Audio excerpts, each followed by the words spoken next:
Asian company இம்பீரியா பியூ polish. இதை apply பண்ணுறதுக்கு முதல்ல ஸ்டெப் பையாக பார்க்கலாம். முதல்ல பேஸ் கோட். இன்சுலேட்டரு ரொம்பவும் மோசமான நிலைமையில் இருக்கிற டோரு வாஸ்காலுக்கு அடிக்கலாம். இல்லை நல்லாவே இருக்குது அப்படின்றத பட்சத்தில் நம்ம சீலரை அடிச்சுட்டு உங்களுக்கு க்ளோசிங் கொடுத்துடலாம்.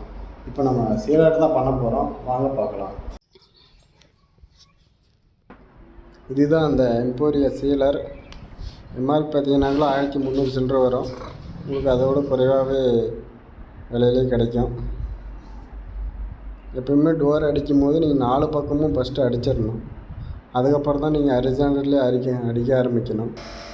நீங்கள் எடுத்த உடனே மேலே அடிச்சுட்டு அதுக்கப்புறம் சைடில் அடிச்சிங்கனாக்கில் ஒரு மாதிரி ரஃப் ஆகிடும்.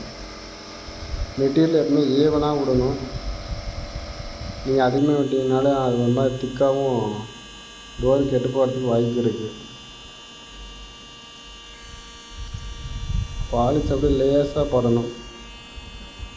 பெயிண்ட் அடிக்கிற மாதிரி நம்ம அடிச்சிட்டோம்னாக்கில் அதை அப்படியே காட்டி கொடுத்துருவாங்க. அடுத்தது வெர்டிக்கலில் ஒரு டைம் அடிச்சிடணும்.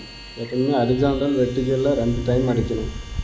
ஒரு டைமோட வெட்டிங்கனாக்கில் சின்ன சின்ன கேப்பில் அந்த பூ டிசைனில் வந்து பட்டும் படாமல் இருக்கும். நம்ம 1 hour விட்டிங்கன்னா நல்லா ட்ரை ஆகிடும். மறுபடியும் நீங்கள் பேக் சைடில் அடிச்சிடலாம். ஒரே நாளில் அடிச்சிடலாம். மற்ற மெட்டீரியலாக இருந்தாலும் ஒரு நாள் ஒரு சைடு அடிச்சுட்டு அடுத்த நாள் தான் இன்னொரு பக்கம் அடிக்கிற மாதிரி இருக்கும். இது சீக்கிரமாக ட்ரை ஆகிடும். இது நம்ம பெயிண்டர்களுக்கு கொஞ்சம் வேலையும் குயிக்காக ஆகும். அடுத்து நிலவு. வாஸ்கால் அடிக்கும்போது நீங்கள் எப்போவுமே மெட்டீரியல் வந்து அட்ஜஸ்ட்மெண்ட் பண்ணி தான் அடிக்கணும். நீங்கள் டோருக்கு அடிக்கிற மாதிரி சாதாரணமாக அடிச்சிங்கனாக்கில் கண்டிப்பாக வடிச்சிட்டு வரத்துக்கு நிறையா வாய்ப்பு இருக்குது.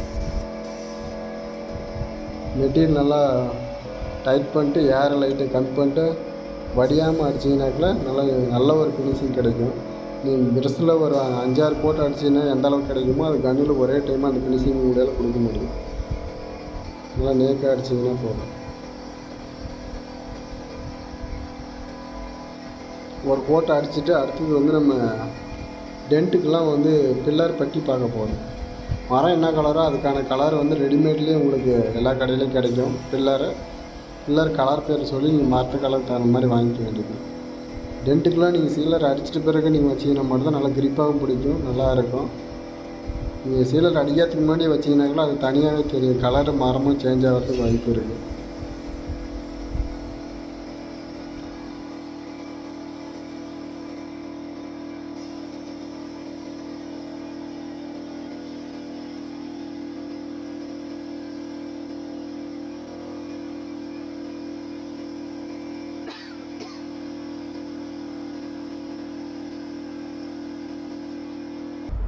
அடுத்தது வந்து க்ளோசிங் எப்படி அப்ளை பண்ண போகிறோம், அது டென்ட்டில் எப்படி கிளியர் பண்ண போகிறோன்ற வீடியோ உங்களுக்கு தெளிவாக அடுத்த வீடியோவில் காட்ட போகிறோம். மறக்காமல் நம்ம சேனலை சப்ஸ்கிரைப் பண்ணி வச்சுக்கோங்க.